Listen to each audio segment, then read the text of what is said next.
사진 한 장이 외교가 되는 시대, 샤오미 폰 논란의 본질을 이야기해 보겠습니다. 이번 한중 정상회담에서 나온 이른바 샤오미 폰 셀카 장면은 외국에서 상당히 큰 논쟁을 불러왔습니다. 일부에서는 그냥 가벼운 해프닝 아니냐고 말합니다. 하지만 2025년 경주 에이펙을 전후한 외교 흐름과 2026년 1월 초 국빈 방문이라는 맥락까지 함께 보면 이 장면은 결코 가볍지 않습니다. 자, 이건 친교의 문제가 아니라 외교적 메시지 관리의 문제입니다. 먼저 샤오미 폰 셀카와 보안 프레임 문제부터 보겠습니다. 자, 중국 국가주석이 선물한 샤오미 스마트폰을 들고 함께 셀카를 찍고 이를 SNS에 인생샷이라고 올린 장면. 이 행동은 미국이 주도해온 중국 기술 봉쇄, 이른바 테크 커튼 전략의 관점에서 상당한 논란을 낳았습니다. 미국은 이미 중국 IT 기기들을 단순한 민간 제품이 아니라 국가 안보 리스크로 규정해 왔습니다. 백도어 가능성, 데이터 수집 위험, 군과 민간이 분리되지 않은 구조.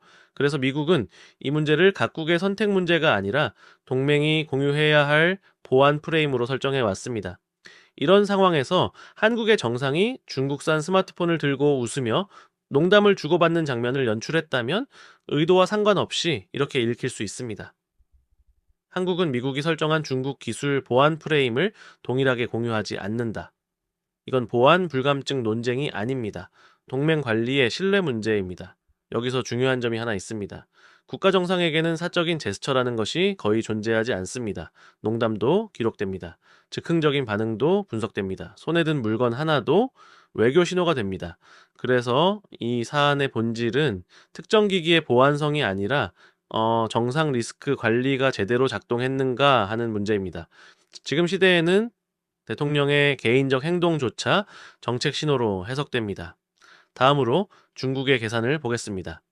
중국 주석이 특정 중국 기업의 스마트폰을 선택한 것, 그리고 디스플레이는 한국산이다 라고 굳이 강조한 발언은 우연으로 보기 어렵습니다. 이건 이런 메시지입니다. 우리는 이미 기술적으로 연결돼 있다. 미국이 말하는 보안 프레임은 과장됐다. 문제는 이 프레임에 한국 정상이 웃으며 호응하는 듯한 장면이 만들어졌다는 점입니다. 중국은 의도를 보지 않습니다. 활용 가능성을 봅니다. 이 장면은 중국 내부 선전용으로도 대외 메시지로도 한미일 공조의 균열 사례로도 모두 활용할 수 있는 장면입니다. 의도와 무관하게 외교 자산이 됩니다. 여기에 일본에 대한 역사 비판까지 겹쳤습니다. 일본의 역사 인식을 비판하는 것 자체가 문제는 아닙니다. 문제는 맥락입니다. 중국 방문 중에 중국 지도자와 나란히 선 장면에서 일본을 역사 문제로 압박하는 발언, 이 조합은 중국 외교의 시각에서 이렇게 해석됩니다.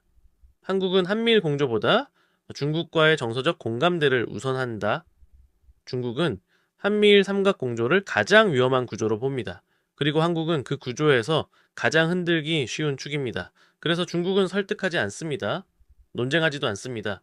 장면을 만들어 분열을 유도합니다. 이건 전술이 아니라 중국 외교의 기본적인 작동 방식에 가깝습니다.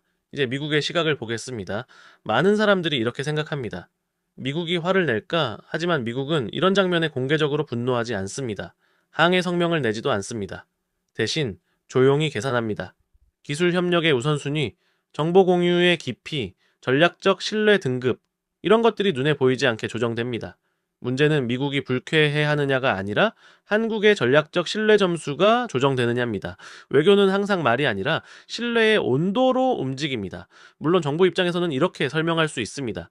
중국과의 경제 관계, 대북 문제에서의 중국 역할, 불필요한 외교적 자극, 회피, 이른바 실용 외교입니다.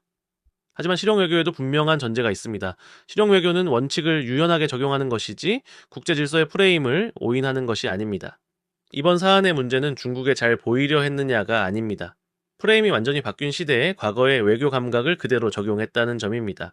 이 논란의 본질은 친중이냐 반미냐의 문제가 아닙니다. 반일이냐 친일이냐의 문제도 아닙니다. 핵심은 단 하나입니다. 지금 이 시대에 국가 정상의 말과 행동이 어떤 구조적 메시지로 작동하는지를 충분히 인식했는가. 기술은 이미 안보가 되었고 이 사진은 외교 문서가 되었으며 정상의 제스처는 정책 신호가 되었습니다. 이 인식이 빠진 외교는 선의로 설명되지 않습니다. 제 사진 한 장은 순간이지만 외교에서는 기록으로 남습니다.